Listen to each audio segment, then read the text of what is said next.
But with that, let me just plug in well, actually I got enough battery power. I don't need to plug anything in here. Let me just put that down and I'll start reading. As you can see, the pages are up in the nest. And like I said, if you request the mic, it should automatically give it to you because of when they sent out the invitations. So here we go. I'm going to read through the next section. I'm not going to give any comment or thoughts on it until I get to the end and I start again. And then when I read it the second time, I'll at least say what I took away from it. And don't expect a lecture or anything. I haven't got any lecture notes or anything. I just have the book here that you can see I just photographed. So let's start. 2.3, Language and Truth. Now speech is not just blown breath. When one speaks, there is something one is saying. But what is it that one is saying is just not quite well defined. Or what it is that one is saying is just not quite well defined. So then, in fact, is one really saying anything? Or is one perhaps never actually saying anything? When one imagines what one is saying is different from the fledgling's chirping, is there really a difference?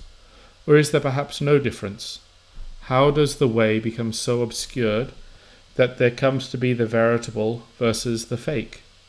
How do words become so obscured that they come to have the right and the wrong?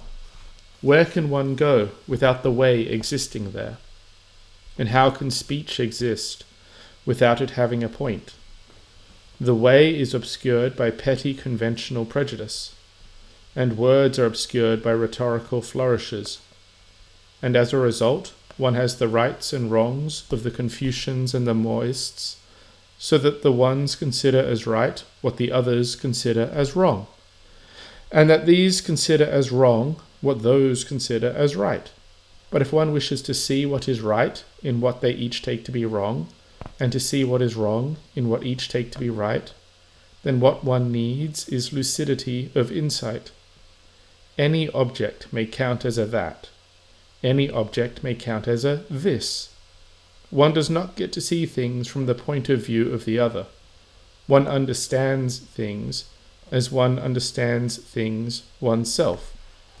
Thus it has to be said, the that of the other emerges from one's own this. But this is also conditioned by that. And this is the thesis that and this arise at the same moment. This may be so, but as one is born, one is at the same time dying, and as one is dying, one is at the same time giving birth to something new. As one approves of one thing, one is at the same time disapproving of its opposite. As one disapproves of one thing, one is at the same time approving of its opposite.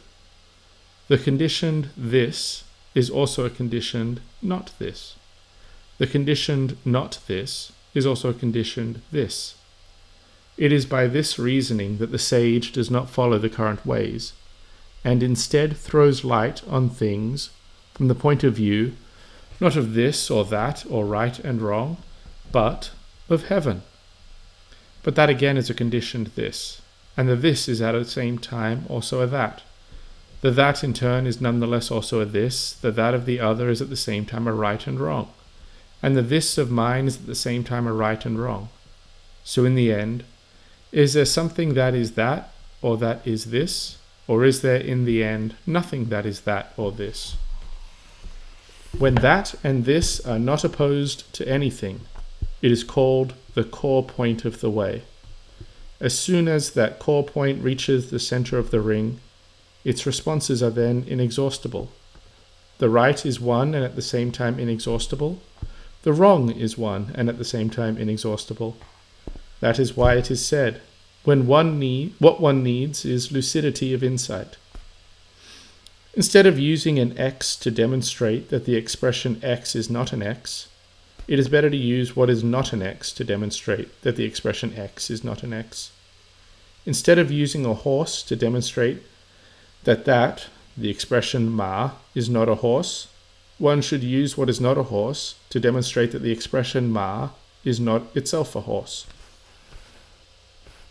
It's curious. I don't know why they wrote horse at one point and then ma in the other point. Well, whatever.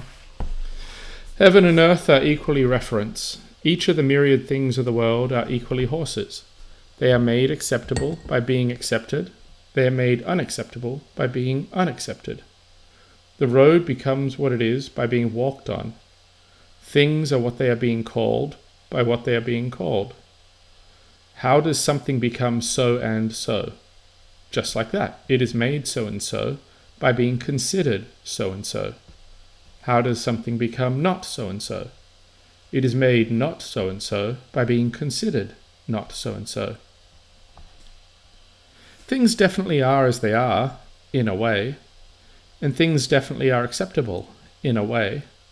No thing is other than it is. No thing is other than acceptable as it is.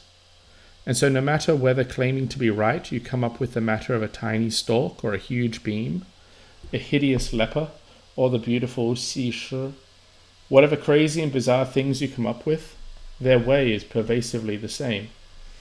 The very disintegration of one thing is the completion of another. The completion of one thing is the destruction of another. As a matter of principle, no matter whether things take their complete form or are destroyed, they return to the pervasive unity. Only a person of penetrating intelligence knows how to enter pervasive unity. In such a state, he does not engage with individual things, but takes his temporary abode in whatever is current. As for the commonality of all things, this he does make use of, but as for this use, it is general and pervasive. As for this general pervasiveness of perspective, this is what he achieves. And when it so happens he achieves this pervasiveness of perspective, he has practically reached his aim. This conditioned rightness he settles on, and he does this without knowing how things are. That is called the way, wearing out one's spirits, walking towards one single aim, and failing to understand that things are all the same. That is called 3 every morning. What does 3 every morning refer to? When a certain monkey keeper was doling out acorns, he told his flock, "There'll be 3 in the morning and 4 in the evening." All the monkeys were furious. So he said, "Okay then, 4 every morning, 3 in the evening." All the monkeys were satisfied. In terminology and substance, there was no change, but joy versus anger were unleashed. This was surely a case of conditioned approval, and with this in mind, the sage harmonizes things out with approvals and disapprovals, and he finds peace in that heavenly potter's wheel. Now this is what is called having it both ways. And that's the end of that section. Again, we've been using the translation from Harbsmeyer and Williams from their inner chapters of the ZhuangZi with copious annotations from the Chinese commentaries. It's I think this section, more so than the last 2 sections, is one that is perhaps best read and reread slowly rather than spoken out loud. But we'll go back over it and I'll give my thoughts. I think it also has some interesting moments that can be related back to the previous 2 sections. But it also just has some almost new material that I didn't see in the past 2 sections and that I personally find very, very interesting and speaks to me on a few metaphysical questions or opinions that I hold. And so I'll speak to that as well. But let's go back to the beginning. I see we have a new person here as well. I'll, again, offer you the microphone. You don't have to take it, but if at any point you do, it's been offered, so it should just automatically give it to you if you do decide you wish to speak, but no need to do so. I'm just going to go back through this section again, but this time give my personal thoughts off the cuff in the sense that I'm not going off of notes, but I've read this before and it's a topic that I enjoy reading about and discussing. It started with, now speech is not just blown breath. When one speaks, there is something one is saying, but what it is that one is saying is just not quite well defined. So then, in fact, is one really saying anything? Or is one perhaps never actually saying anything when one imagines what one is saying is different from the fledgling's chirping? Is there really a difference, or perhaps no difference? How does the way become so obscured? I just want to stop there, because it's like, what's really jumping out to me here is it says, when you're speaking, you're saying something, right? And then what later in the chapter here, we have a section that says, no thing is other than it is. Okay, so going back to the beginning, when one speaks, there is something one is saying. All right, so you're saying something. Whatever you're saying is what you're saying. And if we wanted to think that each thing is what it is, and if we're going to claim that we're saying something that is what it is, then there's something definite about it. We're saying these words communicate this meaning. That meaning has to be definite. It has to be what it is. It can't just be something other than what it is. So there really is something there that's being said. But I think what we're going to see in this chapter, or we did see in this chapter, is that our speech is, they use the translation conditioned here for yin, like yin wei to yin. But it's like the speech is unclear, because one person will call something good, another person will call something bad. It's relative or perspectival. And what is the thing really that's being communicated or said in its own right? Like, what is the thing in its own right? So I think there is an issue in this chapter that's taken up about what are we saying that is objectively there to communicate? Is it all just personal opinions and it's kind of unclear? Like, I'll say some things this way, you'll say some things another way. What's the truth of the matter? It's all kind of confused, and ideally in this chapter we'll flesh it out. But I also want to point out that if we are going with the line, when one speaks, there is something one is saying, then the something one is saying must be no other than what it is. And it has to be definite. There has to be something that's definitely true and being communicated. And if we deny that, then what do we get? We see when one imagines what one is saying is different from the fledgling's chirping, is there really a difference? Because it's like, if we're going to then deny that what we said is clear and definite, then what have we communicated? Is it just like chirping of birds? How does the way become so obscured that there comes to be a veritable versus the fake? How do words become so obscured that they come to have the right and the wrong? Okay, so this is going to get into these, it's broaching the topic of different perspectives, thinking that some things are real, other things are not, some things are right, some things are not. But I think that first line, speech is not just blown breath, it's saying something. And if it's saying something, well, it has to be definite. Yet people seem to be thinking that things are not well defined, that are not definite, and falling into confusion. So it's a real issue.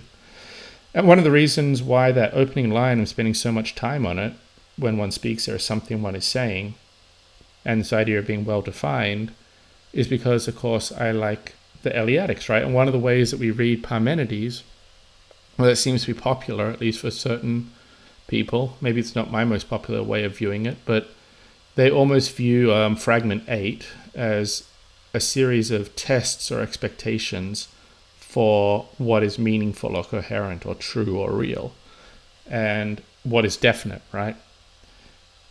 And I almost want to say that because I view that Fragment 8 as listing the attributes of being, and whatever we say or point out or talk about is of being and has to comply with the nature of being, therefore, when we say that we say something, what we say has to comply with those expectations from those fragments and be well defined, or else mean nothing, in which case we are like the chirping of the birds.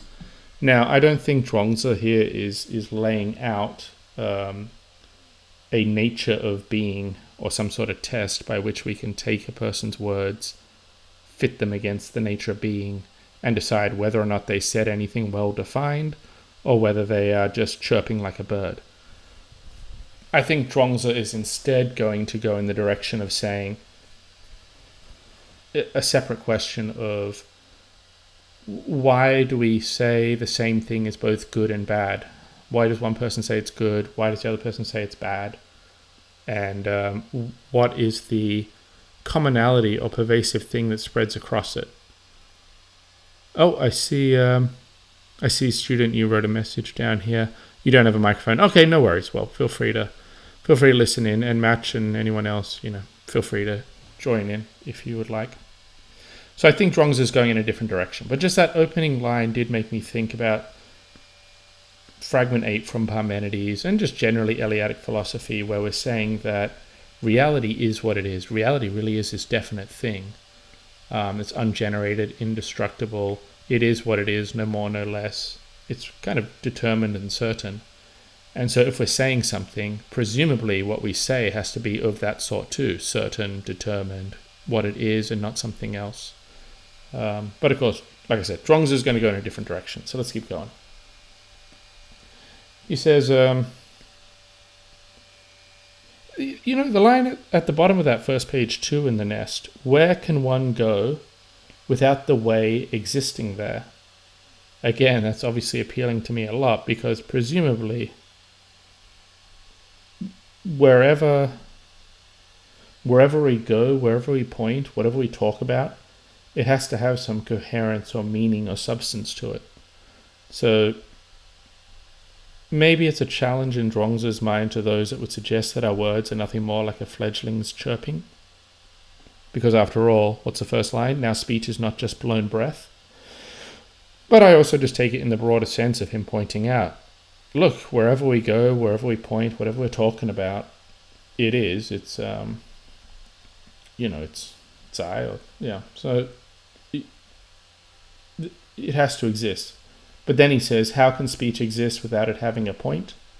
The way is obscured by petty conventional prejudice, and words are obscured by rhetorical flourishes, and as a result one has the rights and wrongs of the Confucians and Mohists. Okay, so... Oh, not Zai, but well, whatever. The point is, now we've gone into the way ZhuangZi goes with this. He wants to go with this, which is not so much what I was saying about having a test for whether we said something coherent, but rather he's pointing to the confusion of two different people calling the same thing both right and wrong, and what we can do about that or what to make of that. And so, of course, maybe we'll have something that the Rujia or the Confucians and the more... How do English speakers... I am an English speaker. How do people pronounce Mohists in the translation? I guess the H has a sound to it, so Mohists. Confucians and the Mohists. And I guess these two groups are going to be calling certain things right and certain things wrong and applying those terms to the same thing, which would be a contradiction, right? So that the ones consider as right what the others consider as wrong, and that those consider as wrong what those consider as right. But if one wishes to see what is right in what they each take to be wrong, and see what is wrong in what each take to be right, then what one needs is lucidity of insight. Ming. So I think what we're going to see in this chapter, and again, I read it, but I just read it earlier in the recording, but what we're going to revisit here is this idea that when a Confucianist says that something is good, he's saying it from the perspective of a Confucianist. When the Mohist says something is wrong, he says it from the perspective of the Mohist. If we take that as a condition, right and wrong, then we could almost say that the lucidity of insight, this is how I'm going to wind up interpreting it, the lucidity of insight is to recognize this broader picture and say there are three things. There's the judgment of the Confucian, there's the judgment of the Mohist, there's the object or topic or whatever they're talking about. All three things are real and acceptable or right in their own right. And so it's not about the Confucian and the Mohist being in contradiction about the third thing. It's just about they have their relative perspective on it and their reasons for their judgment. But their reasons for their judgment are coming from their own distinct perspectives. And so for the sage, he should be able to recognize the different distinct perspectives and put them all together in a common context and handle them all together without favoring one or the other. Because obviously, if the Confucian and the Mohist were coming from the same perspective and were each absolutely correct in their opinions, there'd be a real problem, right? Because how can they say that something both is and is not right? It has to be one or the other, or they've just gone to like the fledglings chirping. But they need to appreciate that they have these distinct perspectives, and hopefully they'll engage in some metaphysical thinking, which I think is, why do we all love the ZhuangZi? I mean, there are several reasons, but one is I think it's a fantastic text on metaphysics. It's drawing that bigger picture where we bring all the different perspectives into one whole. And we're going to have a few interesting sections throughout here, a few interesting lines throughout this section where that metaphysical view and how the sage should operate are handled quite well. So we say, any object may count as a that, any object may count as a this. One does not get to see things from the point of view of the other. One understands things as one understands things oneself. Thus it has been said, the that of the other emerges from one's own this. But, okay, so there's 2 points. I'm going to break this in half. An object can count as a that, an object can count as a this. I'm going to just interpret it as this being my own thing and a that being that other thing. And so if I say, one does not get to see things from the point of view of the other, right? One understands things as one understands things oneself, right? So I personally understand things from my perspective. And my stuff is this, and the other guy's stuff is that, and my perspective is this perspective, and the other person's perspective is that perspective. And I'm inherently understanding things oneself. It's from my perspective. And similarly, that perspective over there is turning the tables, and to him, that is a this, and my this is then his that. Mine is his other.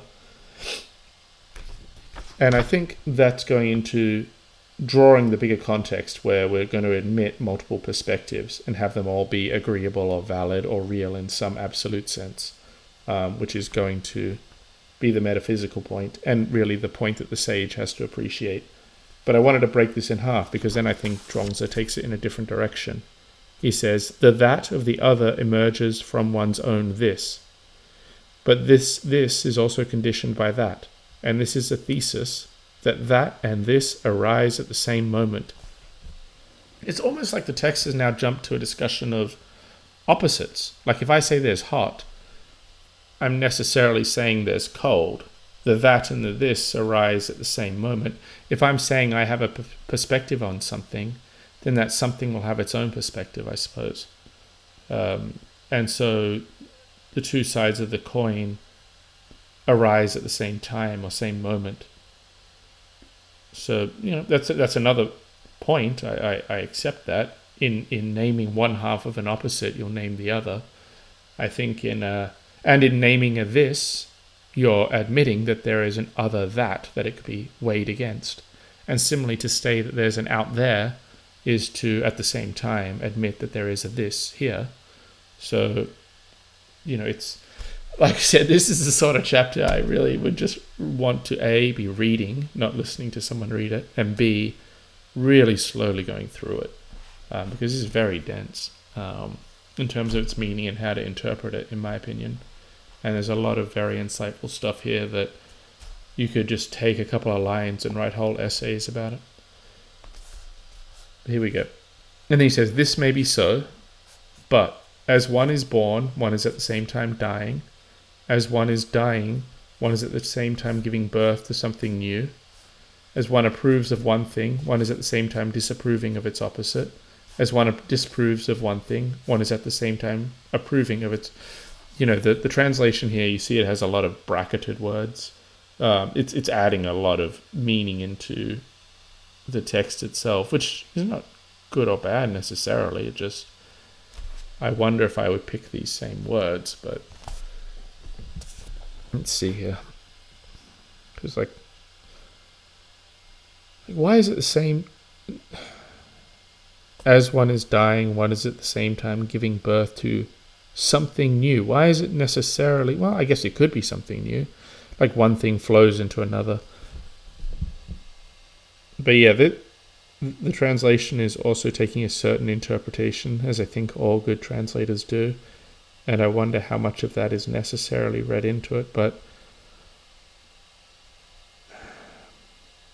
I guess he's also right, as one is born, one is at the same time dying. Well, okay, let's just focus on the English. Yeah, that's true. If you are born, I suppose what has a beginning has an end.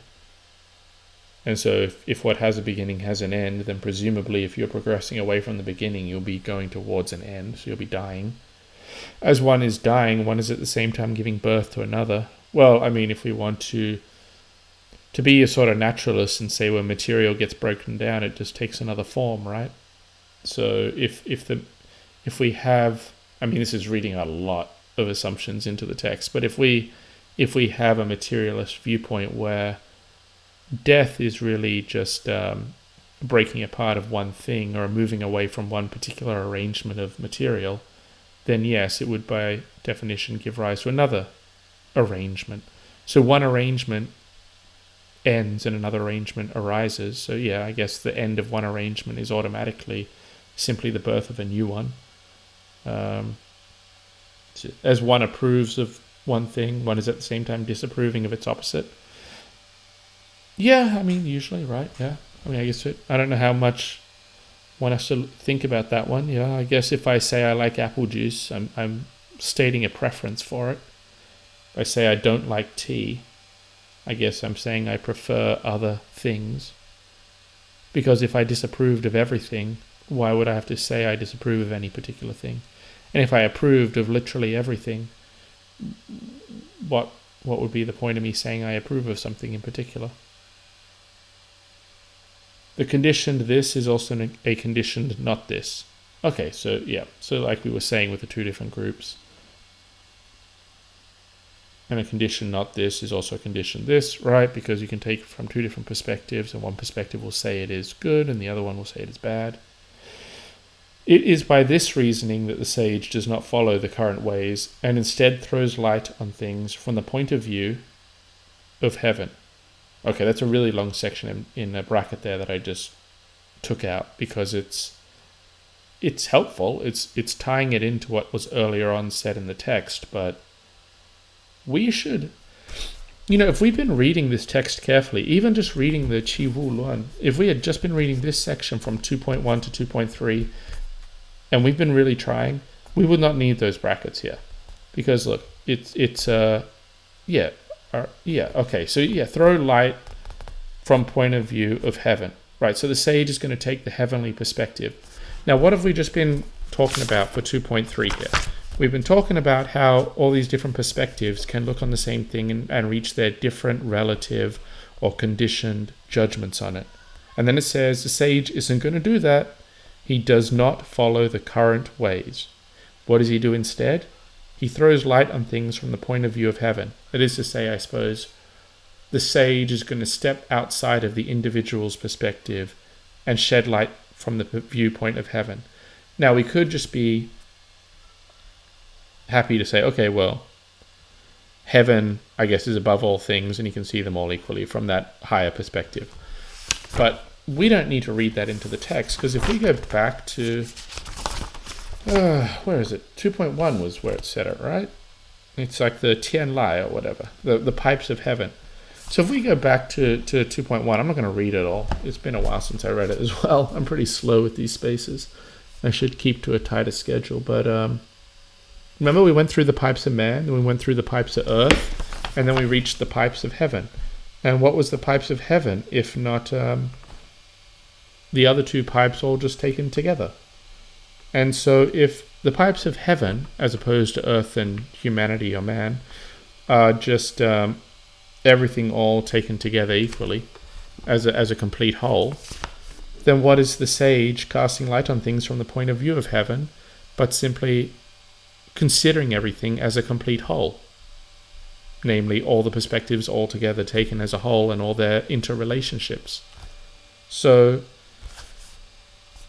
I guess I went on that tangent because the it had that long bracketed section, but I think this heaven thing has been talked about earlier in this chapter and can be figured out.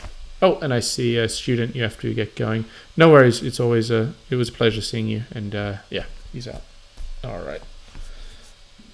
He says, but that again is a condition to this, and the this at that same time is also a that. The that in turn is nonetheless also a this. Okay, all right. He's just doing this language again. It's fine. Let's see. So in the end, is there something that is that or that is this? Or is there in the end nothing that is that or this? When that and this are not opposed to anything, it is called the core of the way. Right. Okay. So we had the I get what the rhetorical question here. It's like, if I say something's good and the other guy says it's bad, is there really a good or a bad? Or if this is my this, but the other guy, from his perspective, it's a that, is there really a this or a that? But what really interests me here is when we get to this end part and he says, when that and this are not opposed to anything, it is called the core point of the way. And I think that's going to essentially be where the sage... I mean, that's the view of heaven, right? If we've gone beyond the right and wrong or that and this of the particular perspectives, then we're just going back to what was said here. The sage throwing light on things from the point of view of heaven. That is the point of view of heaven, where the that and this and the right and wrong are not opposed. They're just simply facts that can stand side by side as interrelated facts. Like the Confucian will be the Confucian. The Confucian will relate to everything as a Confucian. The Mohist will be next to him as the Mohist.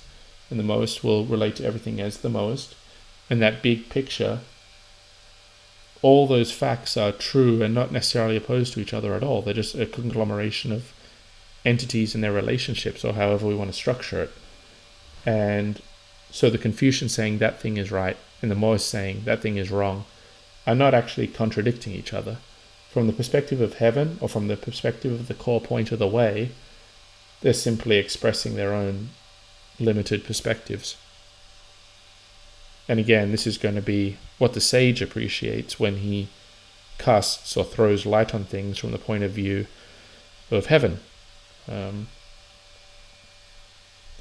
says, as soon as that core point reaches the center of the ring, its responses are then inexhaustible. The right is one at the same time inexhaustible. The wrong is one at the same time inexhaustible. That is why it is said, what one needs is lucidity of insight. Now I have, obviously this book here has a whole bunch of annotations from various commentators. But the one commentator I did like here was, again, Guoxiang. I'm a big fan of Guoxiang. And here we go. So what we have here, when that and this are not opposed to anything, it is called the core point of the way. As soon as that core point reaches the center of the ring, its responses are then inexhaustible. How are we supposed to read that, right? So what we're going to do here, I have a complete translation of Guoxiang's commentary by Richard John Lin. If anyone has that book, it's on page 30. It seems pretty popular. I was actually told to pick it up by someone on Twitter. That's how I learnt about it. Here we go. He says, it is and it is not go around and around, chasing each other inexhaustibly, which is why the text refers to them as forming a circle. The center of a circle is empty. Now, if one lets is and is not form a circle while reaching the center of that circle, such a one will free himself from it is and it is not. Free from it is and it is not, one can thus respond effectively to what is and what is not. Since what is and what is not are inexhaustible, one's resonance also becomes inexhaustible. So I guess you could see two people going around in circles saying, this is, no it's not, yes it is, no it's not. And if you stand in the middle of them, or to the side of them I suppose, and appreciate them expressing their own particular perspectives without siding with one over the other, we would, I suppose, take the sage's perspective. And so I liked ZhuangZi's effort there to at least draw out the image of that more. And again, it concludes, that is why it is said what one needs is lucidity of insight. So it's clearly still speaking to that idea of the sage taking the viewpoint of heaven, or the sage not siding with any particular side, but recognizing all the different sides and standing somehow above or in the center of it and being able to appreciate them all in their own right and respond to them, and he's not going to get limited by any one particular perspective. Oh, Match, I see you have the microphone. Feel free to talk, give your own thoughts, or add in any way you'd like.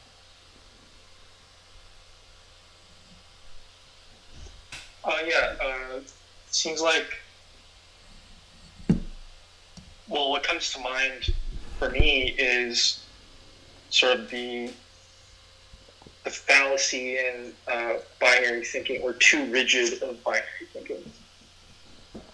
So, I guess, the trap of duality or dualism.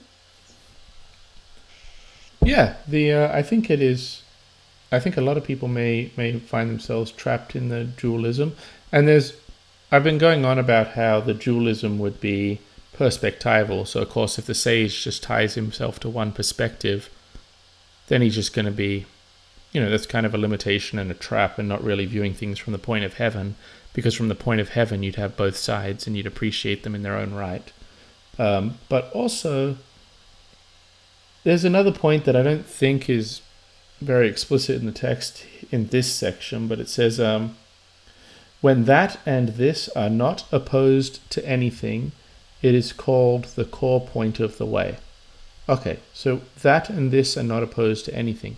In what sense can we escape that earlier discussion of opposites arising at the same moment, a thing being born and another dying, and the dying giving rise to some other thing, and hot giving rise automatically to cold at the same time, I suppose.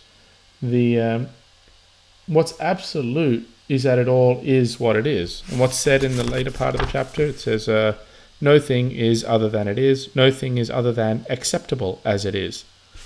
So that and this are not opposed to anything. The only way in which things are not opposed or distinct from anything is in the fact that they are what they are, and that and they cannot be other than what they are. And obviously I have my own Eleatic, not prejudices, but opinions, and I would think that being is essentially that, the fact of existence. And so the sage, if he's going to do it from the perspective or view of heaven, that is, admit the existence and position of everything and appreciate it all as a whole, then how are that and this not opposed? Well, they're not opposed in the sense that they all equally exist and are equally present, and they all are what they are. Each thing is what it is, and therefore everything is acceptable, because how could something be unacceptable as it is? It is what it is, so it can't be unacceptable as it is, because there's no other way for it to be. Well, that assumes, though, that the sage, or the observer, isn't imposing some valence on the observation. No. So when you say imposing some valence on the observation, I guess what do you mean by valence there? Like a judgment of right or wrong. Right, exactly. More or less, right? Whatever. Yeah, no. So that's where I'm agreeing with you. I'm saying that the viewpoint of heaven is to go beyond the particular relative opinions. So, I could say I don't like apple juice, and you could say, well, I like apple juice.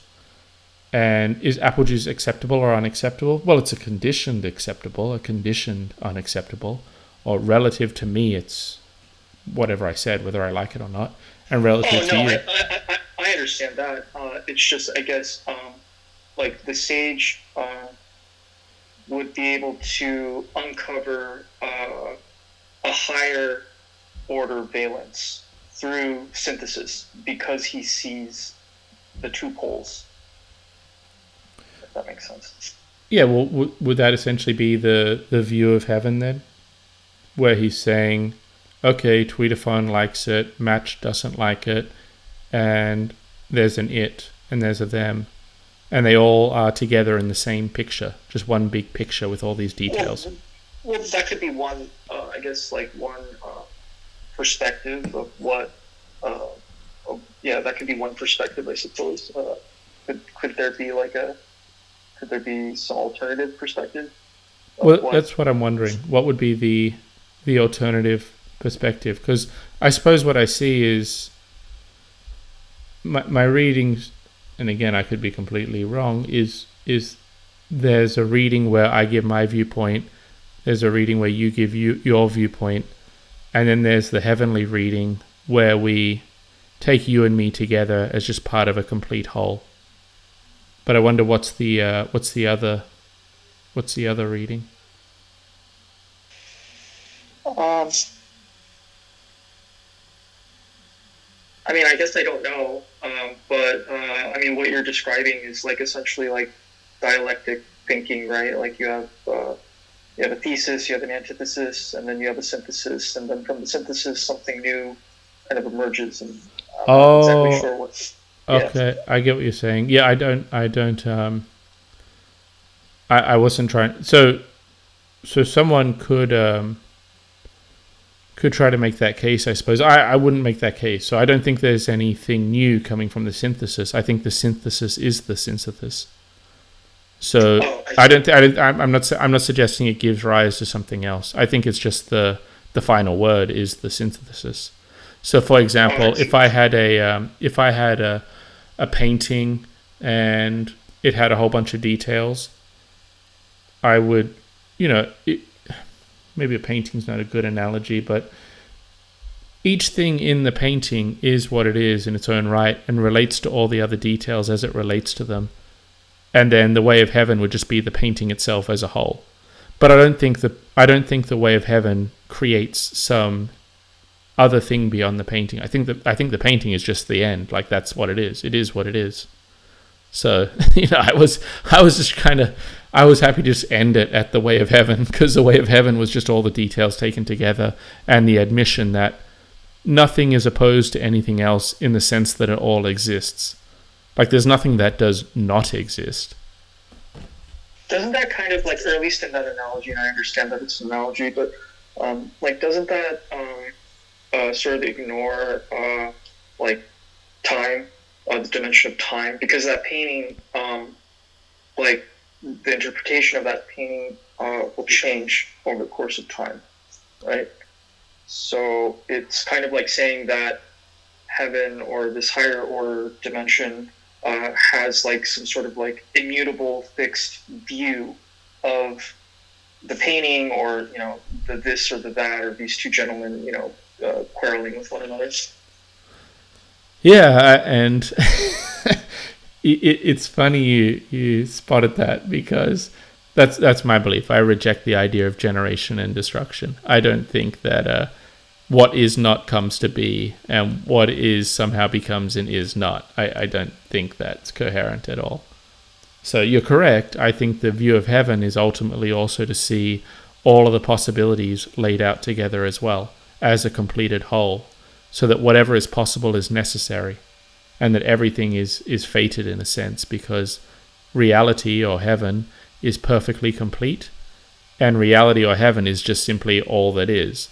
And so at that point, everything is fated and everything is there, and yesterday is just as real as tomorrow, and it's all done. But there's probably many Taoists and readers of this text that wouldn't read that into the text at this point. But yeah, that is my view, actually. I do believe that time is a very confused notion, and that generation and destruction and indeterminacy are not coherent terms. But isn't that like, I mean, time is fundamental though to like our being. So like to omit it, I feel like would be disingenuous. No. Well, I'm not omitting it. I'm not omitting it. I'm just saying that what is not generated and made into what is. So when I said that the way of heaven or the view of heaven or the tian lai, the pipes of heaven, when I said that they're perfectly complete, it's saying that everything is definite or determined. But we could have an eternalist view of time, right? So you could have a view of time where all the moments exist side by side, and this is what it feels like to be what we are. But everything is fated. I don't think I'm necessarily writing out time any more than I'm writing out, say, a movie. I mean, you could take a movie. It doesn't have to... I use an analogy of a painting, but if I had used an analogy of a movie, you could just say there's a pre-recorded movie, and we're a character in the pre-recorded movie. And then I suppose you could get a very simple sense of what I view time as. I see. But that, I guess, my...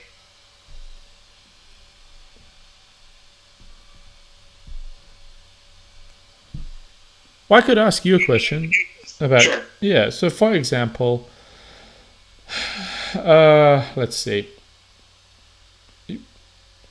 I would say, do you ever speak about reality or the world as a complete whole? Like, there is what there is, or there's some sort of all-subsuming unity, like a one thing? And if so, I would just say, okay, so we have this present moment, like here it's Sunday, so we have Sunday, and all the things arranged as they are at this point in time on Sunday.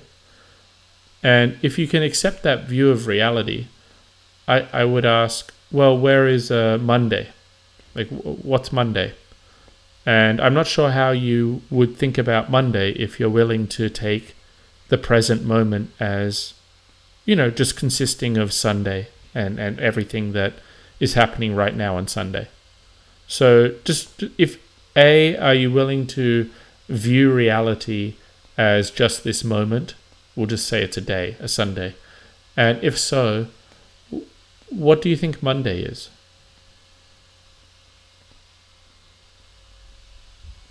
I mean, there's parts of myself that bracket or constrain kind of my attention to just Sunday. But then there are other parts that fast forward and project. So okay, so you wouldn't accept the first point that there's just Sunday, right? Well, no, not necessarily, because like tomorrow is never a given, right? So like if I I think it is, obviously. I think it is. Right. But okay, but you know what I'm saying, though. You know what I'm saying, but like it's relative, I guess. Like I mean, that could be. Well, I mean, obviously we have different views, so I don't think we agree with each other on our general account of what is or reality. But when you said earlier that part of you is in Monday, I took that to mean that you did not accept that reality was just Sunday, because if reality was just Sunday, how can you be talking about Monday? You see? Yes, that's right.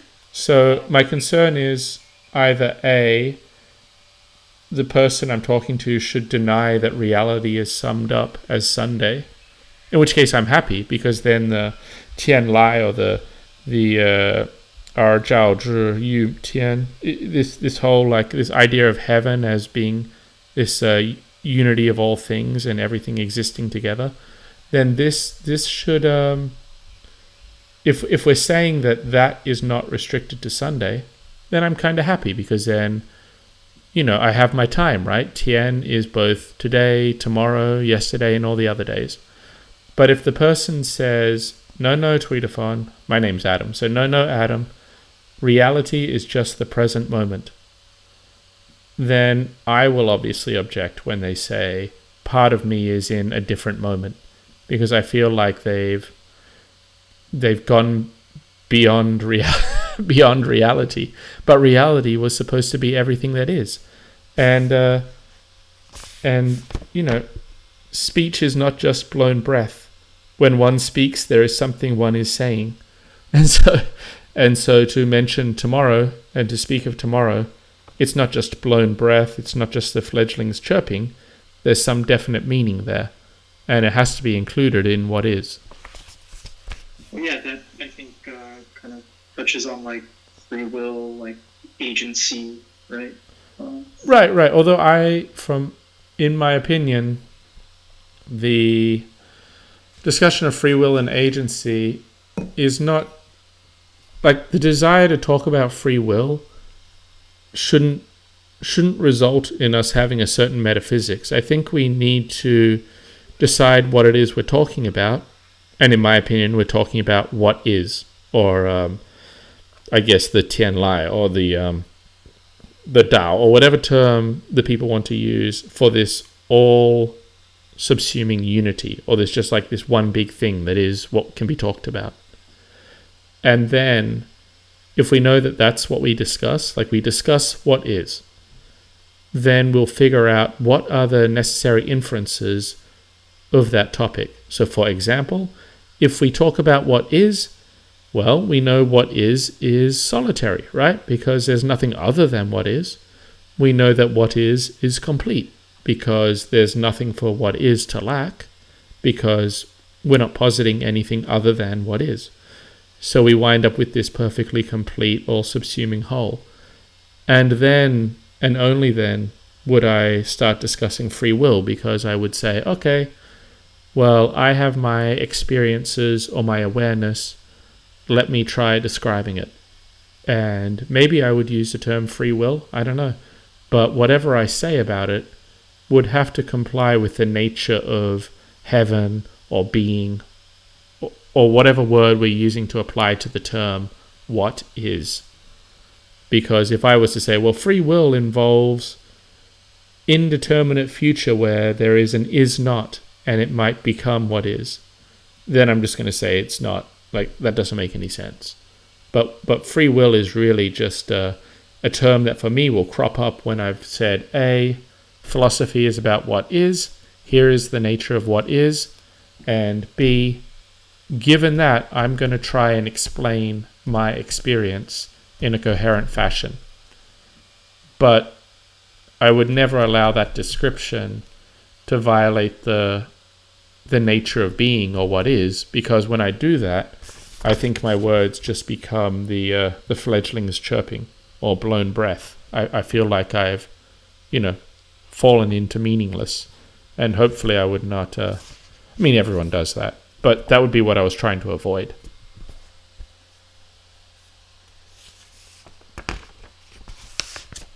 But maybe my opinion is not the popular one on that subject. I think most people do believe in, or do wish to maintain somehow that there's some sort of indeterminacy. I could understand indeterminacy, future indeterminacy in the perspectival sense. Like, obviously, I can't tell you all the things that are possible tomorrow. I don't know them all. I've just kind of got this limited perspective. And I'm sure you couldn't tell me all the things that are possible tomorrow either. But I suppose the sage's view is going to be that whatever is possible is there and is all existent and side by side in the view of heaven, because from the view of heaven, everything is there and in its own place, and each thing is what it is. Nothing is unacceptable because each thing is what it is, and you cannot be otherwise than acceptable if you are what you are.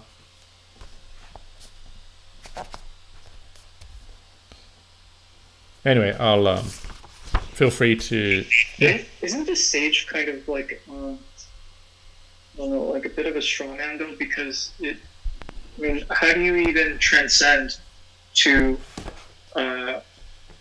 even, because like, I guess I'm the part that I have a, I guess, problem, not really a problem, but sort of, I guess it touches a nerve. It's like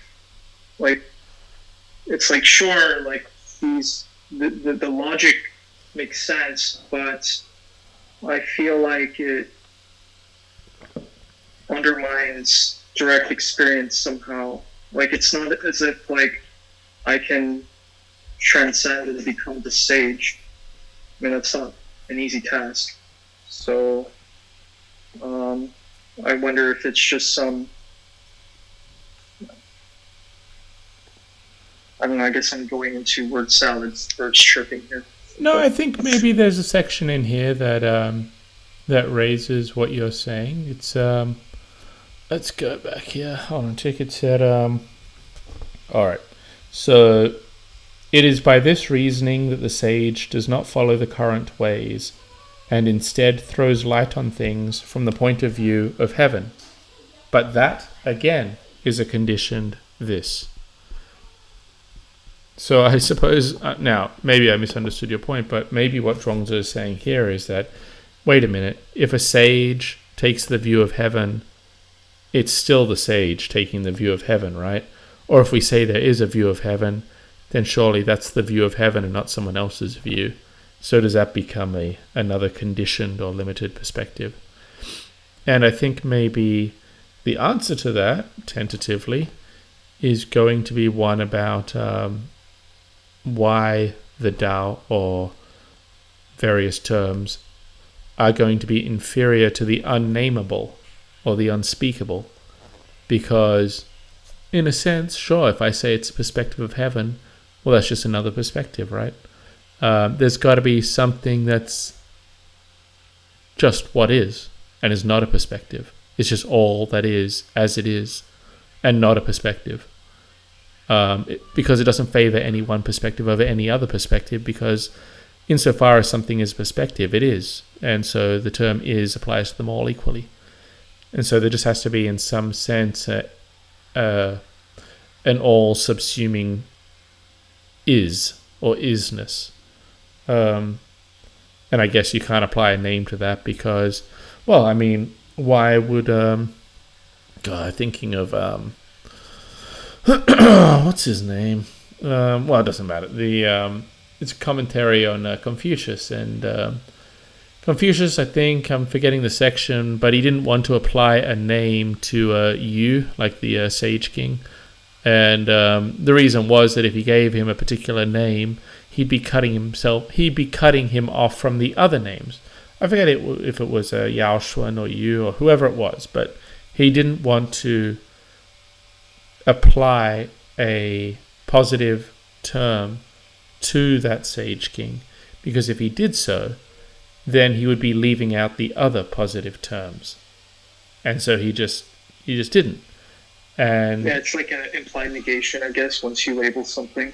Exactly, and it's also what we have. It's also what we have here. It's like as one approves of one thing, one is at the same time disapproving of another. It's like if you start taking a piece, well then, like, it's like saying there's a this.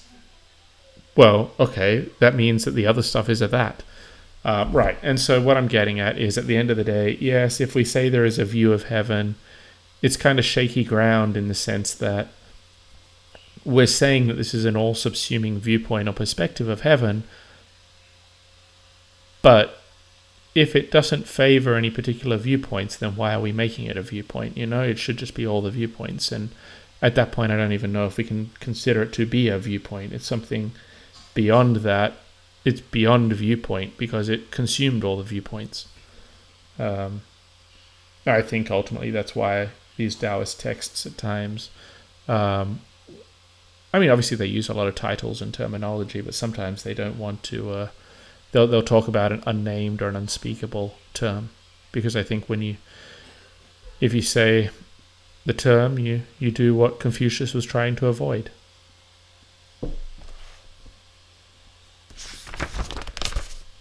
Let's see what else we got here. I mean, but doesn't that just reveal, I guess, the limitations of language? Doesn't necessarily negate a heaven, right? Or No, I don't think anything like it. that. I don't think it. So I almost went down this road because of just to explore some comments you made. I mean, ultimately at the end of the day, you're right. I'm just criticizing the language and the impressions that it could give, but I don't think the general model of an all subsuming unity or a view of heaven is incorrect. I just see that when we're speaking and we're saying, the sage takes a viewpoint of heaven, we are in danger of implying that it's just one more viewpoint. So there's a Confucianist viewpoint, there's a Mohist viewpoint, and then there's a sage's viewpoint, and then there's a sage's view. There's there's a heaven viewpoint, and the sage is thinking about what it would look like if he was using the heaven viewpoint. And the heaven viewpoint, Mohist viewpoint, Confucian viewpoint, sage viewpoint, they're all viewpoints in the same sense. And I'm not trying to imply that. But yeah, so I was just saying that, yes, the language does give rise to some concerns like that. But I think ultimately those concerns are resolvable. I mean, it is tricky with the language.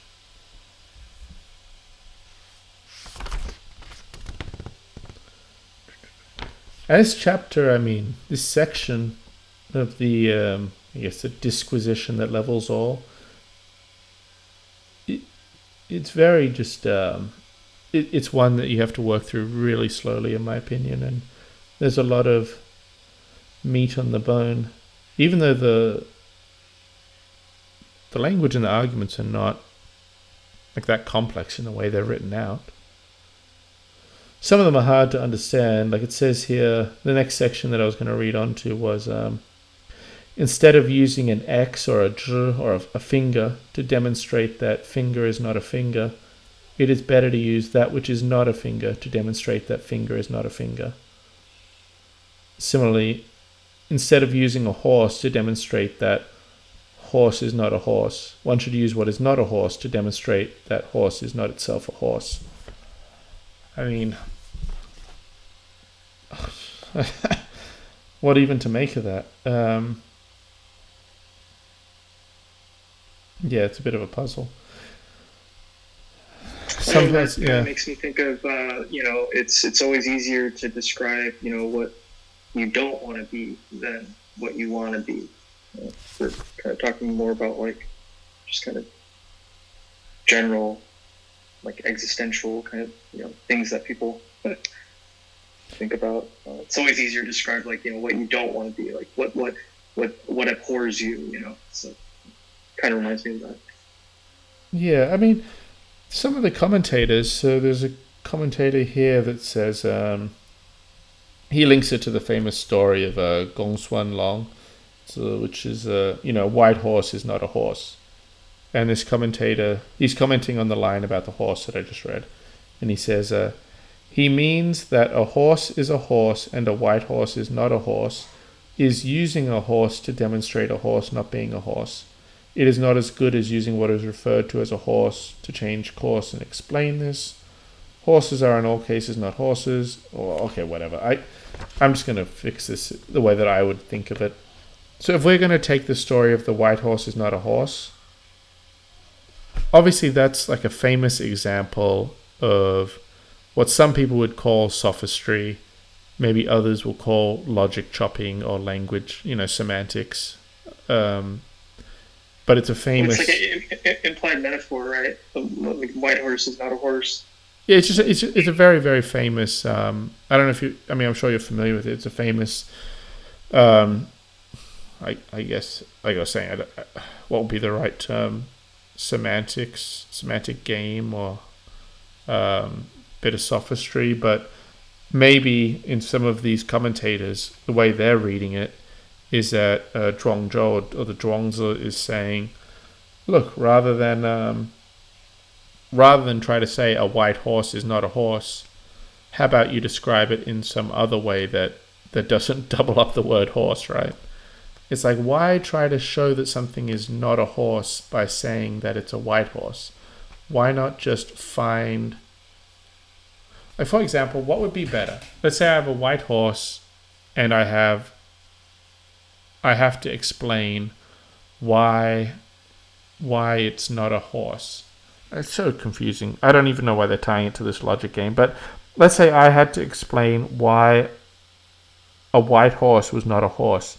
I suppose the way to do it would be to say that first define the term horse to mean something that is not white. And then rather than describe the white horse as a horse, describe the white horse as a white thing, or as the white. And then I could say, the white is not the horse, because horse is defined as that which is not white. And I'm using something that is not a horse to show that it is not a horse, because horse meant that it could not be white. And here is this thing that otherwise I would call a horse, but it is white. And so therefore I use the whiteness specifically. I bring that out, and I say that is the reason why it's not a horse. So I've not used its horseness to say it is not a horse. I've not said the white horse is not a horse, but I've instead used that about it, which is not a horse, white, to show that it is not a horse. So I've used what it is not to show that it is not. Maybe that is my desperate attempt to make sense of that section on the fly.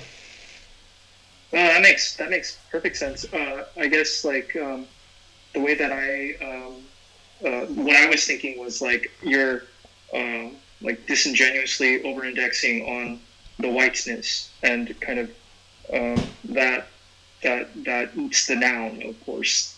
Oh yeah, and I think that's probably what Gong Xuan Long was doing. Like I said, the text itself, though, the ZhuangZi itself does not mention Gong Xuan Long. So that's from a commentator writing much later. But Gong Xuan Long is from the. This happens like all the time, though, like in like media and news and like commentary. Like it just becomes like you said, game of like logic chopping and like wordsmithing and rhetoric. Exactly. Yeah. The next line though is interesting. He says, "Heaven and earth are equally reference. Each of the myriad things of the world are equally horses."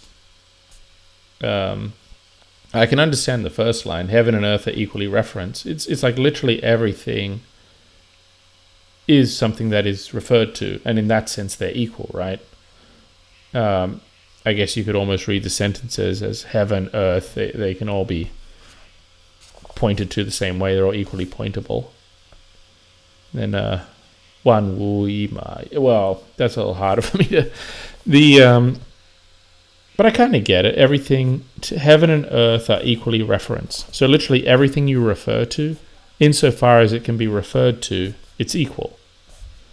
And now, why is everything equally horses? That I don't really know, but I guess if I was just to have my way, I'd say, the horse, insofar as it exists or is a thing, well, the one wool, all the stuff, it all also equally is what it is or is a thing. So insofar as a horse is something, everything is something, so everything is equal to the horse. Which is true, but again, maybe it's this whole chapter is. I guess that's the ultimate conclusion if you abstract too much. Yeah, well, I don't know if it's too much, but I think that I think that's one of the big takeaways from the ZhuangZi and from people like Parmenides, that as you expand the scope, everything is what it is and everything is acceptable. And insofar as something is what it is, all things are equal because all things are what they are. And nothing can... Oh, sorry. No, go on. I was just going to say, but when you abstract things, you lose meaning, right? So it seems like there's a implicit or latent contradiction in there. Yeah, you definitely don't focus on the particular details. That's true. But I think at some point, let's say we say everything exists. And they say, well, what does existence mean? Like, what is existence? At some point, we're going to have to define what actually is, like what actually exists. And so the term existence or Tian or Dao or whatever, I think ultimately it's going to contain all possibility or all meaning. So, when I said, like, when we do philosophy or we talk about something, what do we talk about? Well, we talk about what is. And you can say, well, Adam, you lost a lot of meaning there. You're just saying everything is. That's true. I didn't give a lot of specific details.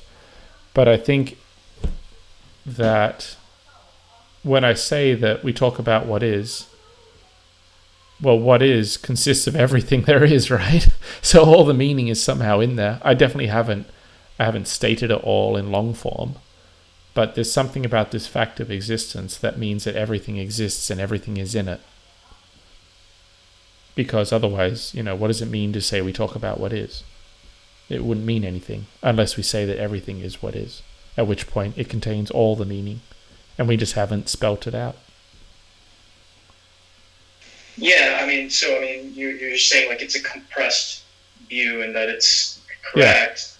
Yeah. I guess what I'm trying to get at is like the practical utility of that isn't all that practical. And because it's so abstract. Yeah, that's also very fair. Although I will. Okay, so yes, I agree with you. I'm definitely not going to get us to Mars by saying it is what it is. But I do think that if we keep in mind that we talk about what is and everything is, we will avoid certain very broad teachings that are popular. How to do it without being controversial. Well, you mentioned free will. So I think it will have certain ramifications for how we understand free will and what words are meaningful and coherent. And so it's not practical in the sense that it's not going to help me cook dinner or go to Mars. But it will be very, very important when I am trying to figure out if what has been said is meaningful. And that will be very important when someone tries to tell me, let's say, about an afterlife, or about the creation of the universe, or about free will, or about right and wrong morality. It will be very important for that, because it will allow me, or if I just keep in mind, okay, everything has to be what it is, and there can't be anything that is and is not. There can't be generation and destruction. There can't be a reality that is incomplete. If I have these teachings, which are direct inferences of the fact that it is what it is, then I'll be able to, I will be able to make some practical use of it. I certainly would be avoiding a lot of teachings about religion and other topics. Not all of them, but I think it would be very useful in those areas. And if someone tried to make some pretty big claims about reality, I would be able to quickly spot where those claims break down. And I would say, this is where it became a fledgling's chirping. This is where your words were just blown breath, because you contradicted the fact that it is what it is, and therefore you had nothing to say. That's what I get from it practically. And also it would just be sometimes we want to have an idea of what reality is and where we are located in it and what our role in it is and what to expect. And so to some extent it also informs that. And that can be very calming, or can make someone feel satisfied.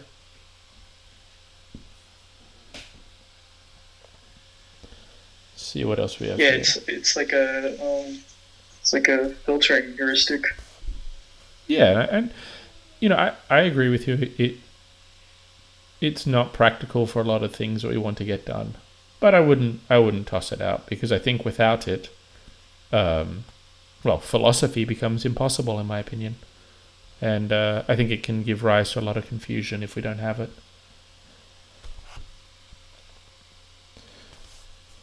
I always want to say one of my favorite parts of this chapter is the next section where it says, no thing is other than it is. No thing is other than acceptable as it is. Because again, that's sort of one of my core metaphysical beliefs, nothing is other than it is, because how could something be other than what something is? It has to be what it is. Otherwise, it wouldn't be that thing, right? And no thing is other than acceptable as it is. It's just like a woo woo buka. Yeah, okay, wuran, yeah. All right, so yeah, it's like well, the way I'm reading. But doesn't is not help frame some new possibility beyond what currently is? In that sense, it's useful. It has utility. No. Yeah, I'm not saying we can never say is not. I'm just saying we have to view it as, I suppose what this chapter was saying, is a conditioned is or is not. Like a yin shi yin fei. So the conditioned this is also a conditioned not this, was the line in the translation. And the conditioned not this is also a conditioned this. It's like I can understand is and is not in this relative sense, like an apple is not an orange. And so a this and a that give birth to each other at the same time, right? Because if you say, well, this is this, we're saying there's other stuff that it's not. I can understand this dichotomy where we're just using it to highlight certain things or distinguish things amongst what is. But there's another sense of is that, what's the line? Here it says, when that and this are not opposed to anything. So there's a sense in which the term is has no opposition, has no alternative. It is the whole. So my concern is when people take the is not of the an apple is not an orange, and they don't see that it's comparing two things that we're affirming. Because if I say an apple is not an orange, I'm saying there is an apple, there is an orange, and an apple is an apple and an orange is an orange, and they each are what they are, and what the orange is distinct from what the apple is in some sense. But they're also equal in the sense that I'm affirming both of them. It both is. I mean, if reality is just like one big picture, and there's an apple in the picture and there's an orange in the picture, we can discuss what makes the apple, and what makes the orange. And obviously what makes the apple is not what makes the orange. They're distinct. But there's also the unopposed is where we say both the apple and the orange are equally in the picture. They are of the picture. They are of reality. They are details of reality. And so I don't have a problem with someone saying is and is not for the sake of discussing the details of what is or of reality or of that picture. But in that example, is when you abstract, when we say that both of them are is, they both are, you're just saying that they're fruit, right? You're just saying the category of what they're from, right? So it just becomes an abstraction. Well, it's and you forego the distinction, what made the idiosyncratic qualities or attributes of what made the apple, what made the orange. And so I feel like there's a grave amount of data that gets lost when you do that kind of abstraction. I wonder if it's lost or if it's just not stated explicitly. It kind of goes back to that earlier point we were discussing about. We can say that everything is, but then if we just say what do we mean by what is? Well, obviously we mean everything, right? We mean all. Well, if all you state is that both of them is or both of them are, then the fact that there's no other data, by fact of omission, right? It's not. I don't know. It just doesn't compute for me on this. Well, I guess the question is whether it's omitted or whether it's just not spelt out. I mean, when we say is, I suppose we're just saying all of affirmative reality, right? All that there is. And so did I omit anything? No, I included everything. But on the other hand, I appreciate you pointing out, well, You didn't give me a list of everything that is, and that's true. I didn't, because I can't. But I can at least, like, to give a list. I mean, imagine how long that list would be. But I don't know if I really omitted anything. I just said it's everything. It's like if someone said, I am aware of everything, and then someone says, well, you're not aware of that. It's like, no, I'm aware of that. I said I'm aware of everything. And it's like, well, you didn't list it. It's like, true, I didn't list it. I just said I'm aware of everything. I can't list each particular. But I never omitted anything. And I kind of side with them on that one. I would say, okay, yeah, they didn't omit anything. They did give this all-inclusive sense of there is. And that's what I would say about the point about using the term is not. If we are going to say that there is this all-inclusive is, then we must not oppose it to an is not. Because if we oppose it with an is not, or an other, or a beyond being, or beyond what is, then we're contradicting ourselves. Because the original point was this is supposed to be all-inclusive. And if it's all-inclusive, it's all-inclusive. It's not other than all-inclusive. Which, to have an is not opposed to it, it would need to be other than all-inclusive. I guess that's where I'm at in my metaphysics.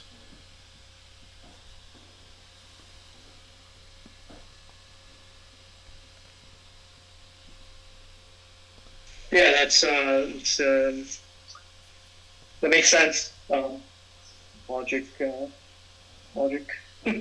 Yeah, I mean, it certainly doesn't appear to be the popular view, and the ramifications of it.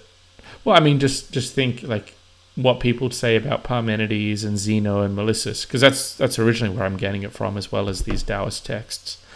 Now, people who read ZhuangZi, they come away with different interpretations, I guess, than me. And actually, people come up with different interpretations of Parmenides, right? I mean, Plato and the Neoplatonists, they're going to view him as a sort of dualist who has a realm of truth, being, and who has a shadow realm of change. And it's going to be like this illusory world of change and an eternal world of truth. They're going to view him that way. I don't. But yeah, my viewpoint does not appear to be the most popular. And when you do endorse my viewpoint, you wind up with a lot of contentious opinions about other people's viewpoints. Let's see here. What's the next point? A hideous leper or the beautiful Sisha? Who's Sisha? Oh, a beautiful... Okay, so that section where it was a hideous leper or the beautiful Sisha. Sisha is apparently a beautiful woman of the time of King Wu, according to a commentator. Whatever crazy and bizarre things you come up with, their way is pervasively the same. The very disintegration of one thing is a completion of another. The completion of one thing is a destruction of another. Yeah, I mean, I basically read all of this as indicating that everything is the same insofar as it's all part of the same system and it all exists. These are all just details of one big thing, which, again, from one perspective, could be thought of as flippant and omitting a lot of important information. And from another perspective, could be thought of as an ideal way for a sage or someone to go above or beyond particular perspectives and try to see the harmony or the unity of it all, which I think is, I mean, how did this whole Qi Wu Luan Disquisition That Levels All thing begin, right? It began with Southwald Ziqi knelt, lounging on an armrest, looked up at the heavens, softly exhaled, forgot that he had a counterpart, and it was like he died because he forgot that there was a this and a that. He forgot there was a me and a you. He went above it all and kind of forgot himself and appreciated the unity of all things and how everything is, well, Qi Wu Luan. All things are flattened out in the fact of existence as part of the whole. Again, that's really my interpretation, but not the most crazy interpretation. What are we at there? We're almost at the end of this. Here we go. Oh, and the story of the monkeys. I mean, this is just classic. Everyone loves the story. And I think it does illustrate the way of the sage here, or the viewpoint of heaven, and how to harness the viewpoint of heaven.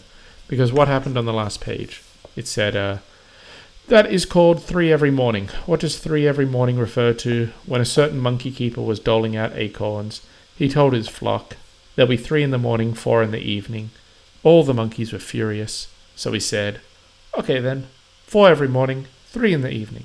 All the monkeys were satisfied. So it's almost like, from the perspective of the monkey keeper or the sage, he has what, like seven acorns that he's going to dole out to each person, and he's going to feed them twice during the day. Obviously, he's not going to cut any acorns, so he's going to have to give 4 at one point and 3 in the other if he's going to try to keep them as close as possible. And from his perspective, it make no difference if you get 4 or 3. It's just like heaven knows there are 7 acorns per monkey, and there'll be 2 feeding times, and that's the nature of reality, or what is. And then from the limited perspective of the monkeys, they're hungrier in the morning, so when they get told they'll have the 3 in the morning and the 4 in the evening, they're all pissed off. From their limited perspective, they don't like that, and it makes all the difference in the world to them. But from the perspective of the sage, he doesn't have to side with the monkey. He doesn't even have to side with the monkey keeper if the monkey keeper would prefer to do 4 in the morning. Well, I guess he would, because he doesn't want to upset the monkey keeper, or he is the monkey keeper. But the point is, he doesn't have to get into that dispute with the monkeys, because from the perspective of heaven, there's the same number of acorns, there's the same number of feeding times, and just by understanding the nature of the monkey, that the monkey wants to eat more in the morning, he can just naturally organize things so that the monkeys do well and everything is harmonious. That's what I get from the story. It's like if you understand things from above, you can see the particular perspective and nature of these creatures and the resources, and you can organize things so that it just flows naturally, and there's no need for unnecessary dispute. And the result that you wanted, namely the harmony and well-behaved monkeys, just happens naturally without you having to force it or to do more than is needed. Then the last bit here, the heavenly potter's wheel. It goes back to that line that was earlier about standing in the middle of the circle while the is and the is not people spin around, circle around you saying, no, it's this, no, it's that, no, it's this, no, it's that. And you stand in the middle and you don't side with either one of them, and you can appreciate them in their own right and kind of respond to them as needed. The heavenly potter wheel, I suppose everything swirls around, right? The clay is spinning around. And then as you need to, you just sort of softly apply your hand and you can make a cup or a bowl or whatever it is that potters make on their potter's wheel. I haven't done it in a long time. Actually, I should take my kids to go do it. They'd enjoy it. But I think the heavenly potter's wheel is a really nice allusion or analogy there to a potter's wheel, because the sage is not part of all that stuff that's swirling around him. He's managed to see it from above or from the center where he's unmoved and he's not being spun around by siding with a this or a that or a hot or a cold or a 4 in the morning or a 3 in the morning. He's not part of that. He's just sort of watching it all spin around. And from that perspective, he can, apply a little bit of pressure here and there so that it conforms with everyone's nature. Give 4 in the morning instead of 3 in the evening. Let the Confucians live on the left side of the village and the Mohists can live on the right side of the village. And everything can express its nature and get along because he was able to stay unmoved in the center of the potter's wheel, or look down on it above from heaven and see which parts needed to be softly pushed or pulled so that it all conformed and all flowed together in a harmonious manner.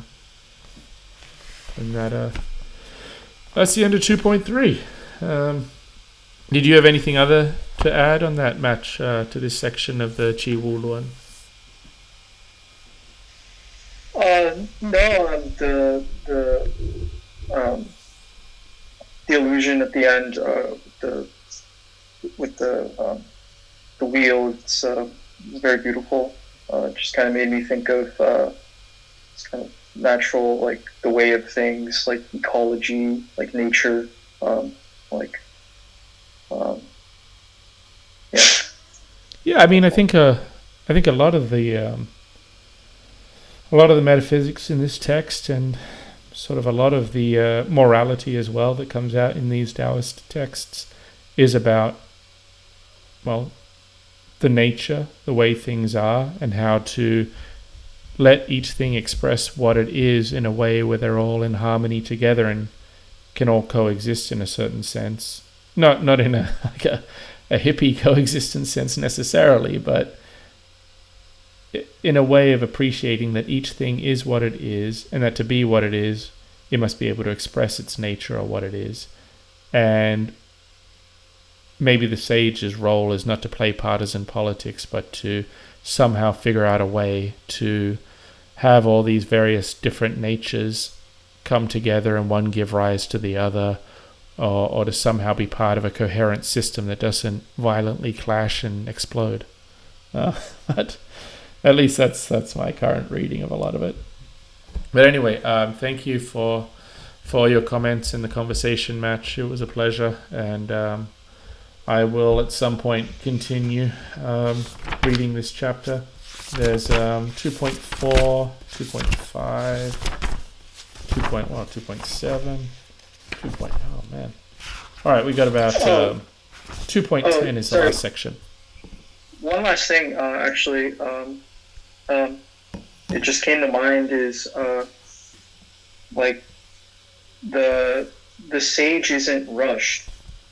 Like he's not in a hurry to make these changes. I mean, it's like implied, and so it reminds me of that, like this Lao Tzu quote about how like nature doesn't hurry, but everything is accomplished. Yeah, I want to say the 2.2. I read that last time, and that bit about not being rushed was a big part of that as well. Unfortunately, I haven't been doing these as frequently as I should, but the 2.2 had a lot about not wanting to race around and exhaust yourself, and that, this sort of not having a sense of calm, not knowing the bigger picture and how to position yourself in a way that things naturally flow and happen in a harmonious manner, but instead to rush around and say, I want that, I want this, I want that, I want this, and to butt heads and to fight and to scramble for everything. That is sort of a tragedy, in ZhuangZi's opinion, at least expressed in 2.2. But I think this whole chapter, though, the whole Qi Wu Luan, a disquisition that levels all, is fantastic. Yeah. All right. I'll at some point I'll move on to 2.4. But thank you again, Match, and we had another person here too, but he sent me a message. Unfortunately, he had to log off. But I will end the space, and hopefully I'll see you in the next one. Thank you.